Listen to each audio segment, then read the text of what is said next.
When a rising star in Chicago disappears without a trace, it leaves a community grasping for answers. It was jarring because she was a well-known, beautiful, professional woman who vanished. She's on the news, there's flyers of her everywhere. Everyone was trying to figure out, where is this girl who appears to have everything? But as this investigation heats up, the clues become more baffling by the day.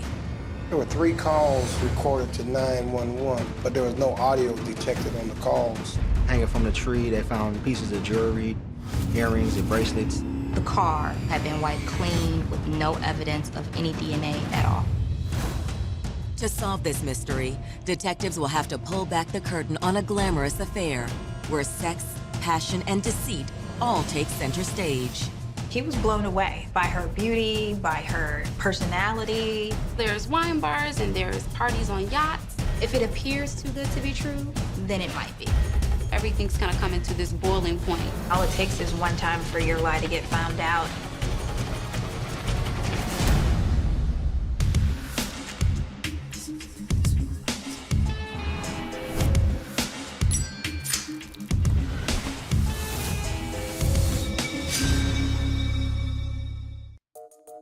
September 18th, 2007, 8 a.m. In the bustling city of Chicago, PR executive Leah Franklin Acox is just getting into the office when her phone rings. Hello? Hi, my name is Jonathan Jenkins. I'm Naila's supervisor. She didn't show up to work today. She didn't come into work today? Naila had a big meeting with her boss, but she did not make it. She was known to be highly dependable, the kind of employee who always called if there was a problem. Let me give her a call and see if I can reach her. When Leah can't get in touch with her sister, she contacts other family members to see if they've spoken to Naila. They didn't think it was really anything to worry about. Naila was a very busy person. But the tone of the conversation quickly shifts when Leah speaks with her sister, Ashley. Hey, honey, what's up? Have you heard from Naila? I haven't spoken to her today. Ashley said she called Naila the night before, but she didn't pick up. She apparently texted back to say she was at dinner and would call later. But later that night, she never called back. Okay, something's not right. You want me to head over there now? Yeah. I'm coming. So where is 28-year-old Naila Franklin, and why isn't she picking up her phone? That answer is about to hurl this family into a bizarre and warped nightmare that will span almost a decade. People still remember this story to this day. This definitely rocked the city of Chicago.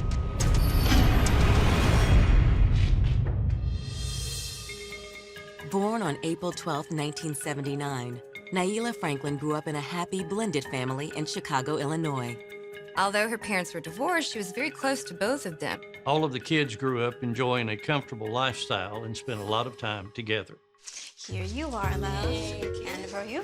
Thank you. In a household where caring for one another was a top priority, Naila was known for her generosity and tough love. She was the first person her sisters would reach out to if they needed some advice on anything. And no matter if it was 5 in the afternoon or 5 a.m., she would always answer her phone. She was very there for her sisters. Stop living in the past, girl. But Sean's so pretty. And what is that gonna do for you? Whatever she believed, she's gonna let you know. She did not bite her tongue. She was feisty. She was a go-getter, and she's gonna tell you how it is. Cheers to moving on. Moving on. Yes. Naila was a very strong-willed person, very self-assured person, very confident.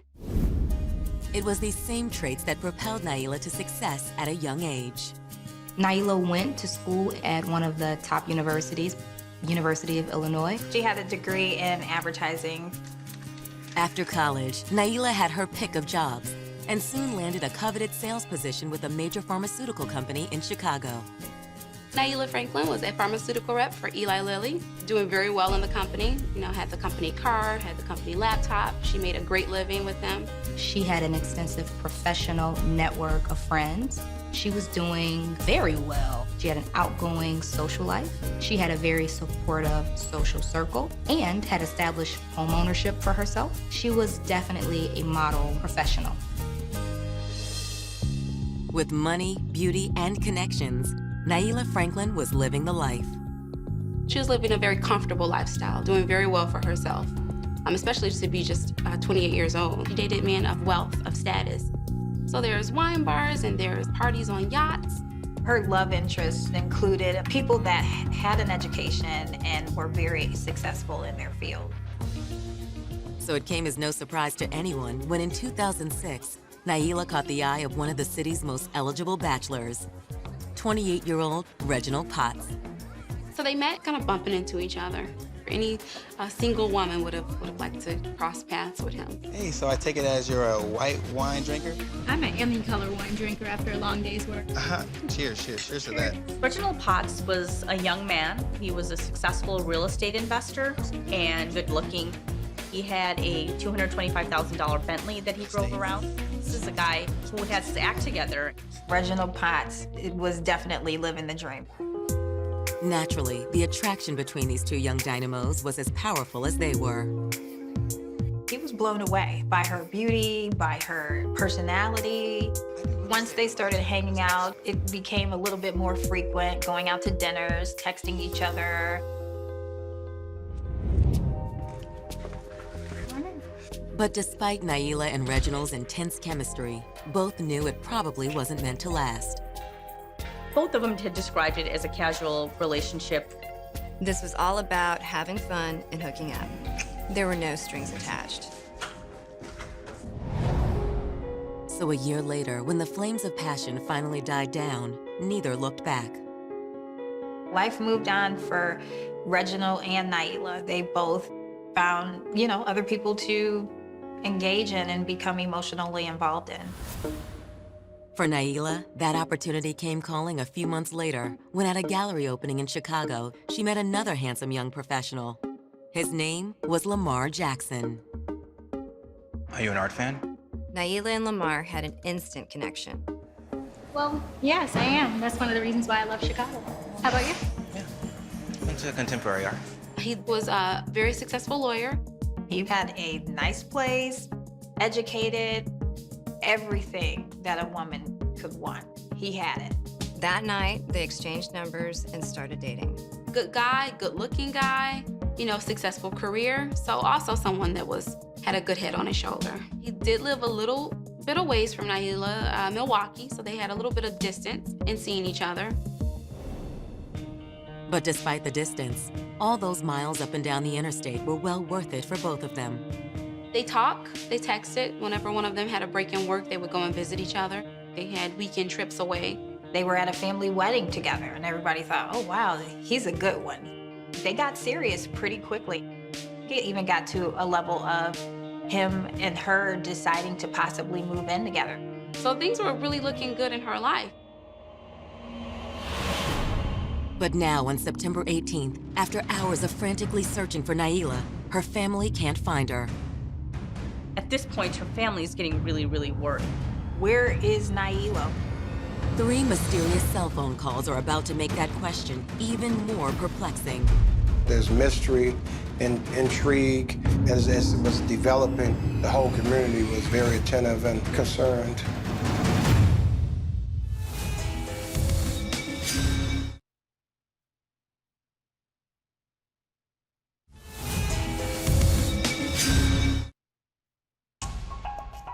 After years of life on the Chicago singles scene, it seemed young professional Naila Franklin finally met her match in 2007 when she laid eyes on a handsome young lawyer named Lamar Jackson.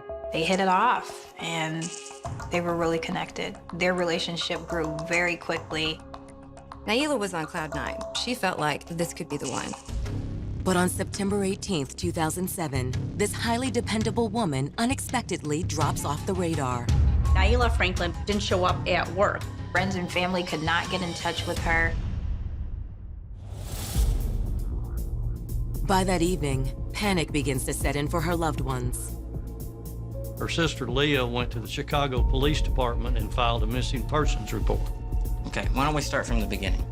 This morning, I got a call from my sister's boss saying that she didn't show up for work, and that's not normal whatsoever. Though Naila's sister is clearly distraught, detectives encourage her not to assume the worst. 9 times out of 10, when people are missing persons, they tend to show up, on their own accord. She could have just taken off and decided that she wanted to go on a vacation, go under the radar. But Leah insists that just wasn't Naila. The theory of Naila just going away for a while was absurd to people that knew her closely. She would never just leave. She's a very dependable person. Naila was so close to her sisters. If she did have to travel, she would definitely let them know that she wasn't going to be available. And there's something else that concerns Naila's family. I called our other sister, Ashley, and she told me that she got a text message from Naila last night saying that she would call her back after dinner, but she never called her back. The text was a little strange, being that it didn't really sound like her. I think was the first hunch that something was just different. Something was maybe just a little off. Detectives are unsure if Ashley is just upset about her sister's disappearance, or maybe it's a sign that Naila is unable to speak freely or not in possession of her phone. The next day, police obtain a warrant to search Naila's apartment for possible clues to her disappearance. When they came to her apartment, everything was in place. You know, wasn't in a ransacked condition, but yet some important items missing. She had a company-issued laptop that was gone. Her personal laptop was gone. Pharmaceuticals of hers are missing. One of the things that was very unusual was our cell phone was missing. A look inside Naila's apartment complex garage reveals something else. She had a Chevy that the company provided that was also missing. For investigators, these disturbing discoveries open the door to even more possibilities. There were so many theories that were thrown around. In the case of Naila, she's young, she's beautiful, she has her own volition, she can do whatever she wants, so nothing's off the table. People think they know everything about us, and oftentimes they don't. And yet this could be a sign of something more sinister. Perhaps a stalker, perhaps an ex who had kidnapped her, perhaps someone who had targeted her for her automobile or her pharmaceuticals. But it's when police subpoena Naila's phone records that their suspicion really goes up. There were, in fact, recorded 3 calls from Naila's cell phone the night she disappeared to 911. The bizarre thing was that when they requisitioned the recordings from 911, they found that there was no other voice on the other end of the phone. It was just silence. Now you're really concerned because are they incapacitated? Are they scared? Or are they just in a position where the person's about to give them grave bodily harm and, you know, they can't really speak? In need of a lead, detectives meet with Naila's family again. Now, did Naila have any enemies that you knew of, or anybody that might want to hurt her? She could be really opinionated, so she would stir things up, but mostly people really liked her. And was she dating anyone? Yes, a man named Lamar Jackson. In general, when a woman goes missing, they look at the boyfriend first. The reason being, the boyfriend's the one that's closest to her, and they think, okay, a domestic dispute. Do you have a way we can contact him? He lives in Milwaukee, but he's here in Chicago right now. According to the family, drove all the way from Milwaukee into Chicago to assist the family and be with them at that time. Of course, detectives had to consider, could he have been in Chicago all along and had something to do with Naila's disappearance? Detectives immediately contact Lamar and ask him to come to the station for an interview. They asked him questions to determine when the last time he saw her. When was the last time you saw Naila? The weekend before she went missing. How was that visit? It was nice. It was good. Nothing out of the ordinary. She had went out to see him, so she'd spent a few days away from home. No fights? No. We hung out on the weekend. She drove back to Chicago that Sunday. Haven't seen her since. He said they were planning on seeing each other again and doing something together. During the interview, the detectives are observing Lamar looking for anything suspicious, but they don't see it. But there's a nagging voice in the back of their heads. This guy's a lawyer. He knows what the police want to hear. So where were you the night that she went missing? It was in Milwaukee. He had a firm alibi. In fact, his travel record confirmed that he wasn't even in the state of Illinois at the time. But Lamar reveals something else that's key to the investigation. The night she went missing, I tried to call her. She didn't pick up, but I got a text from her later on that night. Said out to dinner, and I'll call you back. It just seemed strange. The answer to the text didn't sound like the kind of text that Naila would send to him. This was disturbing to police because it corroborates what Naila's sister, Ashley, had already told them about Naila's text. And it gives even more credence to the theory that something was keeping Naila from communicating freely. Lamar says he never heard back from Naila that night, and he sent her a concerned email the next morning. I just jokingly said, "Are you alive?" In retrospect, it's a question that seems terribly ominous.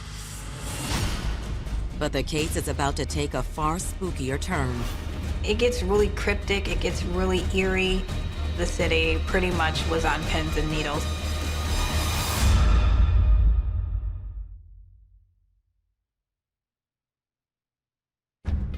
"36 hours after the disappearance of Naila Franklin, police are no closer to discovering the whereabouts of this beautiful 28-year-old woman. They had no clues that pointed to where she was or who could have been involved in her disappearance. But just 25 miles outside of Chicago, in Calumet City, a police officer named Calvin Lucius is about to make a game-changing discovery.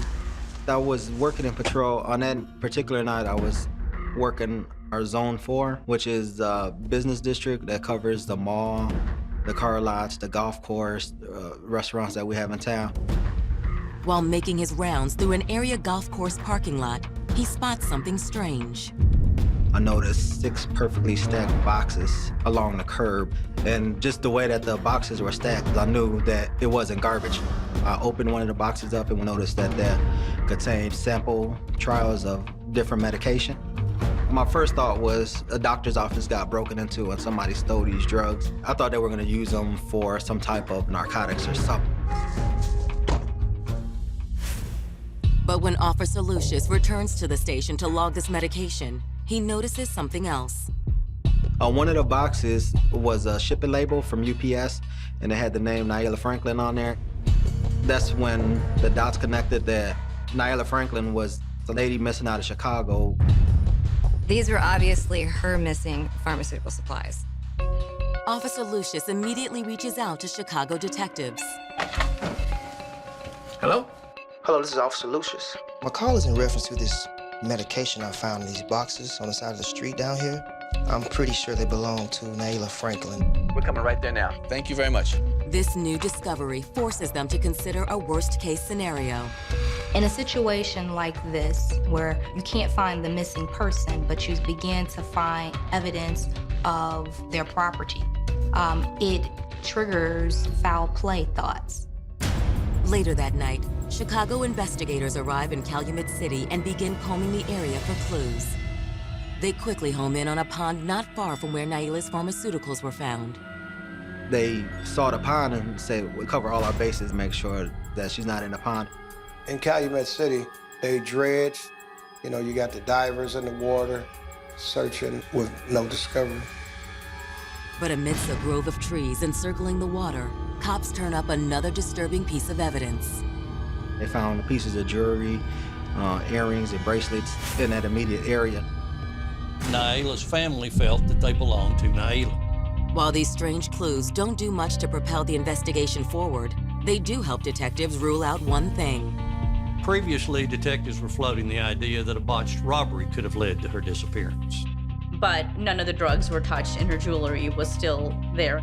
In a robbery, that would not have been the case. Now, 48 hours into the investigation, the resilient Franklin family still refuses to abandon hope that Naila could be found alive. My gut is that my sister is alive. She's in distress and needs us to locate her. To raise awareness about her case, her sister Leah, a PR executive, takes matters into her own hands.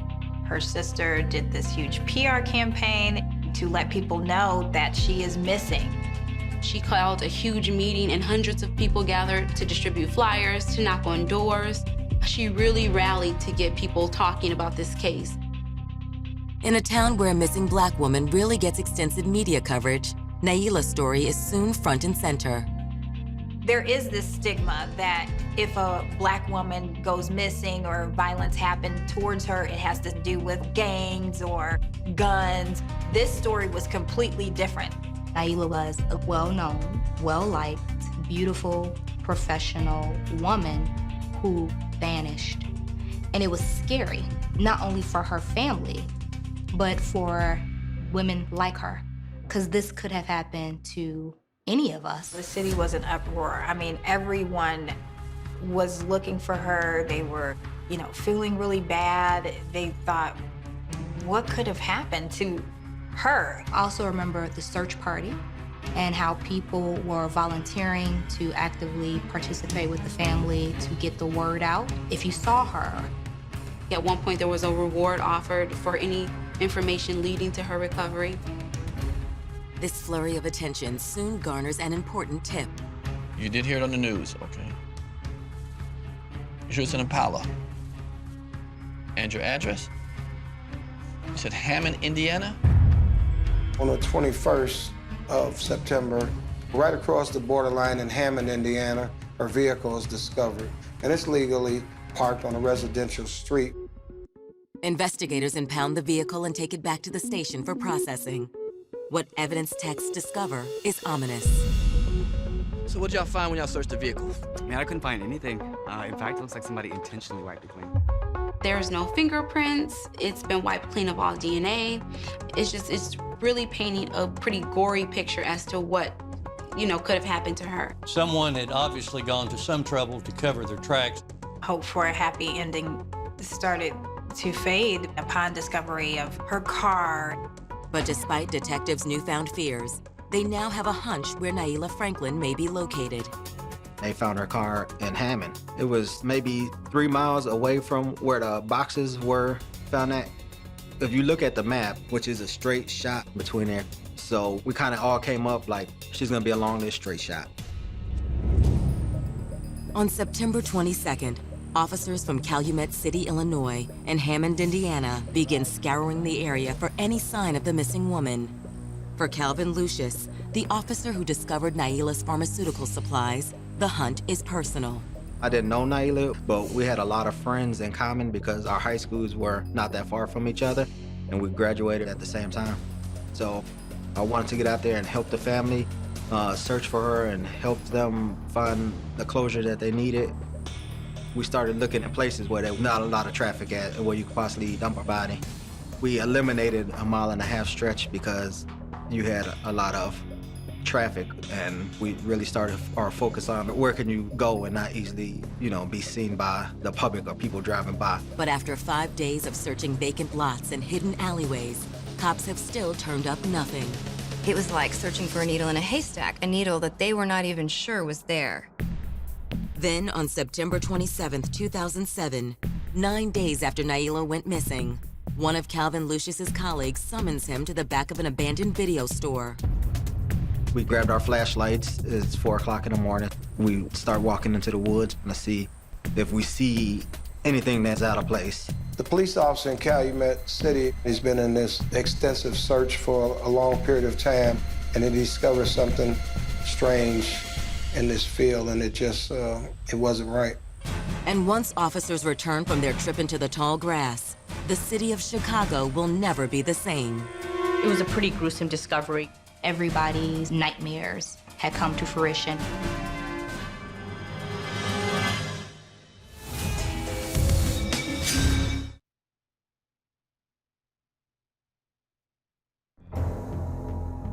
Officers in Calumet City, Illinois, and Hammond, Indiana, have been searching a 3-mile radius for what they believe may hold the remains of missing Chicagoan Naila Franklin.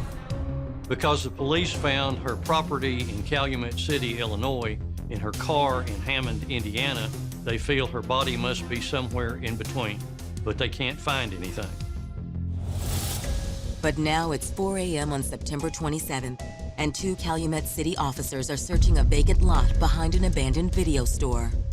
There was one patch of grassy weeds that was probably waist high, but there was a perfect path in that grass.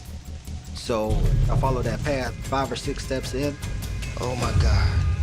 That's where I saw a body that was in a shallow grave. I've seen dead bodies before, but I'd probably say that's my first time seeing it like that bad.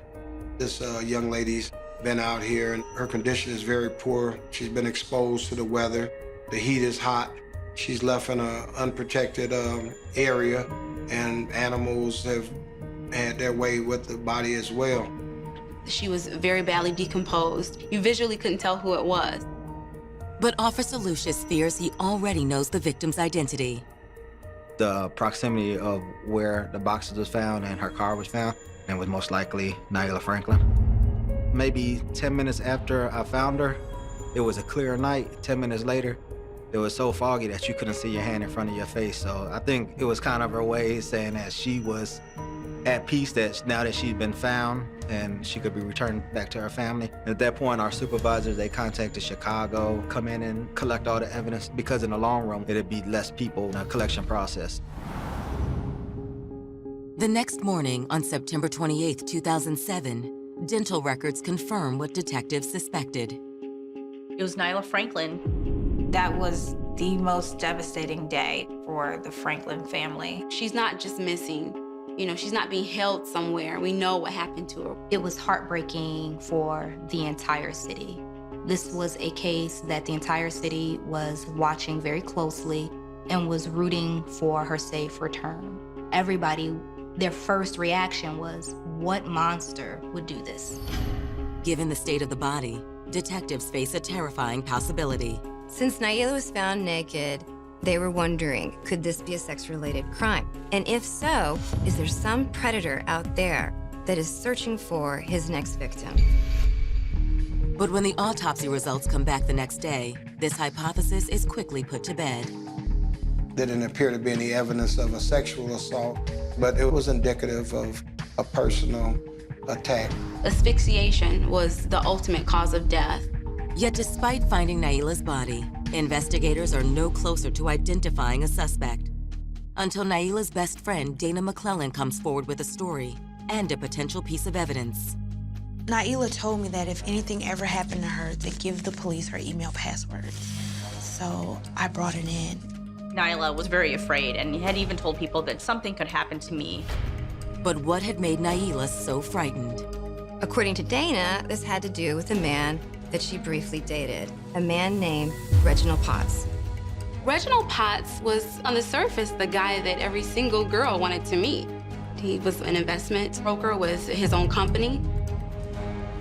But Dana says as her friend's relationship with Reginald deepened, Naila sensed something wasn't quite right about Mr. Perfect. She couldn't really pin down what was wrong with him. He popped up on the scene, and nobody could really relate back to where'd he come from. Then one night she was at a party, and one of her friends told her, you know, this guy is not who you think he is. Her friends had mentioned it to her that he had, you know, made a pass at them while they were at a party together. That made her angrier and angrier. She thought, who was this guy who thought he could get away with something like that in this tight-knit professional circle? That's when Naila started doing some digging on Reginald. When Naila decided to look into it, she had one of her friends to do a background check on Reginald. Her friend's sister is a lawyer, so she got her to do a background check on him. Dana says what Naila uncovered about Reginald was nothing short of breathtaking. He was hiding the fact that he was indeed a convicted criminal. He has 8 felony convictions and also 3 misdemeanor convictions. We're talking car theft, violence against women, order of protections up the wazoo. There's records of him calling police officers that have arrested him in the past and then make these vile threats like, watch out because I'm gonna get you, I'm gonna get your wife, I'm gonna get your children. He was even charged for escaping the custody of the FBI. It was an interesting case because usually people don't escape federal custody. It made the papers. It took the FBI 2 weeks to recapture Potts from his escape from the Metropolitan Correctional Center, and ultimately he got probation. The list continues to go on, and it's pretty dangerous. So this guy was basically an outlaw. But how had this career criminal become so successful in the 2 years since his release from prison? Naila learned a lot more about Reginald by reaching out to an ex-girlfriend, and what she discovered and learned about this is that his entire public persona was nothing but smoke and mirrors. He had 3 children, and he was in debt on child support. The $225,000 Bentley that he had was actually somebody that he kind of tricked into buying for him, and he promised to pay this guy back, but the first check had bounced. For a confident, educated woman like Naila, Reginald's laundry list of bad deeds was more than she could tolerate. Naila, she was a smart girl. I think when she found out what she found out, she was just ready to kind of cut all ties with him. She told him she didn't want to see him again, and they had a couple of heated phone conversations. He had basically told her, like, it doesn't matter what you say, I'm a very wealthy man. A lot of women will always be attracted to me. And according to Dana, Naila thought that was the end of Reginald Potts. But then in August of 2007, his name came up again. Naila had discovered he was dating someone in her professional circle. It was a concern for her. She wanted to say, hello, girl, you need to watch out for him. He is very dangerous. I think it was kind of her, like, woman instincts. I've got to help another woman. I wouldn't want someone to know this information and not tell it to me if I'm dating a guy. So I have to kind of pass it along to her. You should know what you're getting into. There's some serious red flags with this guy. So she sent her this email telling her about some things that she found out, along with the link to an article that went over his escape from FBI custody. She even CC'd this guy, she sent him copies. Hey, I'm blowing your cover and lies.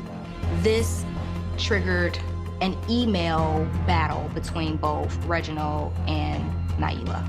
The exchange did end up escalating. It went from email to, text messages to then voicemails. Potts' response to her was to threaten to expose, if you will, a sex tape. But apparently, it wasn't the risk of embarrassment that most concerned Naila. One of the scariest voicemails that Potts left was telling Naila that he would erase her. And she let other people hear it because she was so scared after that. She really feared for her life.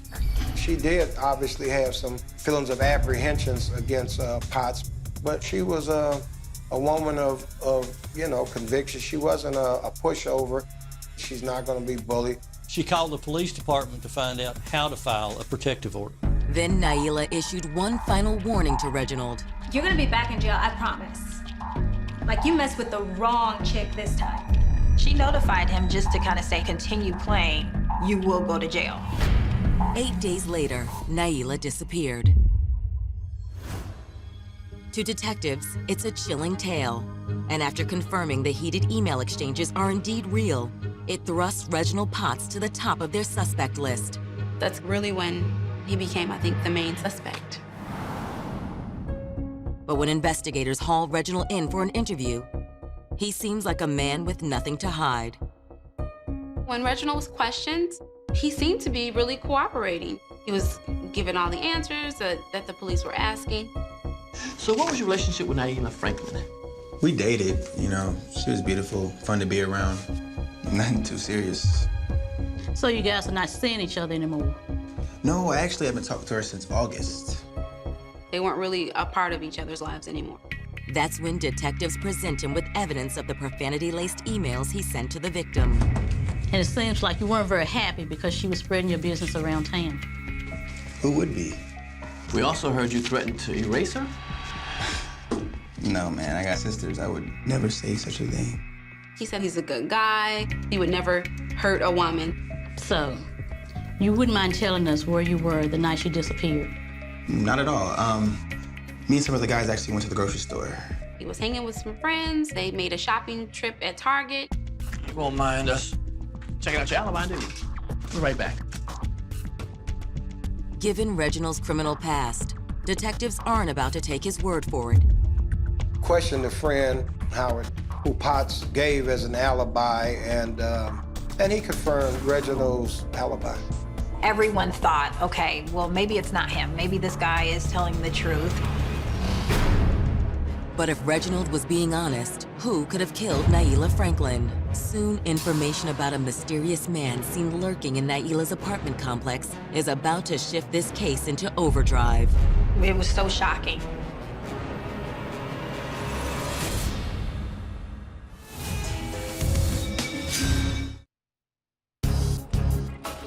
An ongoing online feud between Naila Franklin and her former lover, Reginald Potts, seemed like a perfect recipe for murder. That was until Reginald provided police with a rock-solid alibi. Potts' alibi did check out. Hoping to drum up some new leads, detectives head to the victim's residence to question her neighbors. They talked to a lot of people in the condo. Some residents, some neighbors of Naila Franklin had seen something that police were extremely interested in. They saw a man kind of lurking around the stairwells. It was a black man in his 30s. One of the neighbors thought he looked so suspicious, he even asked him his name. To try to identify the stranger, detectives pull the building's surveillance camera footage from September 18th. What they discover is jaw-dropping. God. This suspicious man that was kind of lurking around was Reginald Potts. They were actually on the elevator together. He was pulling her. It clearly showed that she was going somewhere against her will. But if the contents of this tape seem indisputable, how does that explain Reginald's seemingly airtight alibi? The surveillance tapes contradict what Potts and his alibi friend had told the police. The next stop for detectives was the retail store where Potts and his friend supposedly have been. So they pull the store's video surveillance, and sure enough, there's Reginald's friend, Howard Denton, there on the night of the 18th in the early evening hours.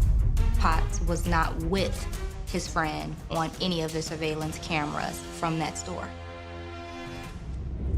Armed with this new evidence, detectives confront Howard Denton, the man who vouched for Reginald's alibi.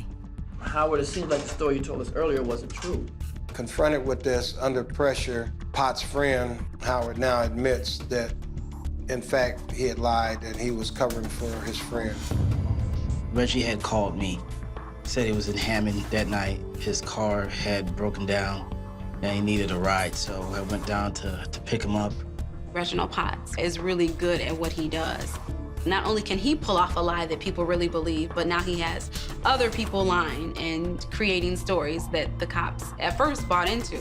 But as soon as Howard starts talking with police, Reginald's lies begin to catch up with him. The day Naila Franklin went missing, Reginald Potts had his friend pick him up not too far from where Naila Franklin's car was found. Next, detectives subpoena Reginald's cell phone records and compare them with Naila's. When you're driving, your cell phone switches from tower to tower. That keeps the reception good. These phones were bouncing off the same signal towers at the same time.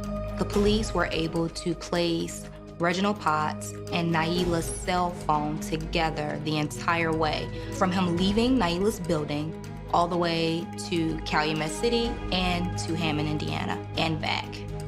At a minimum, this proved that Reginald lied when he said he wasn't with Naila that night, but it suggested something far more concerning. For detectives, this discovery allows them to formulate a theory, and it's a chilling one. The evolving theory of the detectives now is that Potts has, in fact, murdered Miss Franklin. His friends were able to transport him back from Hammond, Indiana. And he's, in fact, has even gone so far as to utilize her cell phones, and he's in an attempt to cover his tracks at this point. On December 7th, 2007, 30-year-old Reginald Potts is arrested and charged with first-degree murder. This was a huge relief, not only to Naila's family and her friends, but to the whole city of Chicago. It was shocking what Potts had done. As for Naila's family, they can't wait to see Reginald's day in court. Once they found out it was him, they wanted to see justice. But what no one yet knows is that this con man has another play up his sleeve. In fact, what's already become a nightmare for Naila's loved ones is about to become an 8-year descent into hell. This process murdered each and every family member every day.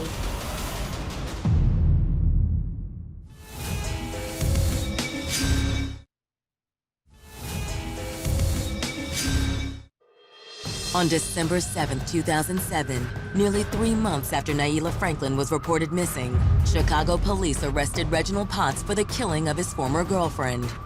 But if this master manipulator has his way, the case may never see the light of day. He knew how to manipulate the criminal justice system to delay the trial as long as he possibly could. He constantly changed attorneys. He said, hey, I'm gonna represent myself. And the next day he would change his mind. Reginald Potts thought this trial was the circus and he was the ringleader. 8 long years pass, and still no justice for Naila Franklin. This delay of the trial was very hard on their family. Naila's father had passed away in between, and his family said that he died of a broken heart. Finally, in October of 2015, it looks like Reginald Potts has run out of plays. The judge just said, this is enough, and assigned a public defender to him, and then they proceeded with the case. On October 28th, Reginald's trial opens to a packed Chicago courtroom. Naila Franklin's family was there from the opening statements to the closing statements. In their opening statements, prosecutors portray Reginald Potts as a con man, determined to erase the woman who tried to expose him. Naila Franklin made him look in the mirror and say, you're not this person that you're presenting to everybody. And the fact that she was onto him really pissed him off. He's put some energy into making people believe that he's a certain type of person, and he just wasn't gonna let her throw all that away, no matter what it took. According to the prosecution, Reginald stalked Naila for days before luring her out of her apartment on September 18, 2007.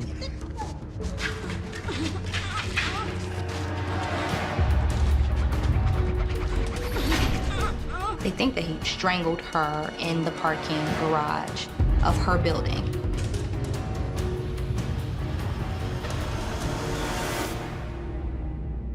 At that point, he placed her body in the trunk of her car, drove to Calumet City, where he removed all of her property, as well as the body, and then drove the car across state lines, wiping it of any fingerprints. Prosecution witnesses testify that behind the defendant's alluring facade was a dangerous predator who repeatedly victimized women. Reginald Potts' ex-wife had taken the stand and said basically Reginald Potts had hit her while she was pregnant, tried to choke her, and Reginald Potts' ex-girlfriend had testified about the abuse he had inflicted on her. People were really paying attention to that. Despite the lack of physical evidence tying Reginald to the crime, the case against him was convincing. They did have some very strong circumstantial evidence. The cell phone tower records linking him to Naila's phone. Also, the surveillance footage put him with Naila right around the time that she left her apartment on September 17th. And it was later discovered that the video store where Naila was found belonged to Reginald Potts' brother-in-law. That didn't seem like it could be a coincidence. But as compelling as all this evidence is, Reginald's defense team is quick to point out a fact not even the prosecution can easily refute. Potts' defense, of course, argued that all of the things connecting him to the murder were circumstantial. Trying to convict somebody on circumstantial evidence is tough. The defense's strategy was there were no eyewitness statements, there was no DNA, there were no fingerprints. On November 10th, 2015, the jury adjourns for deliberation. It took them less than 3 hours to come back with a verdict. The verdict was guilty. I wanted to stand up and cheer because I was just so happy that the family got the justice they were looking for.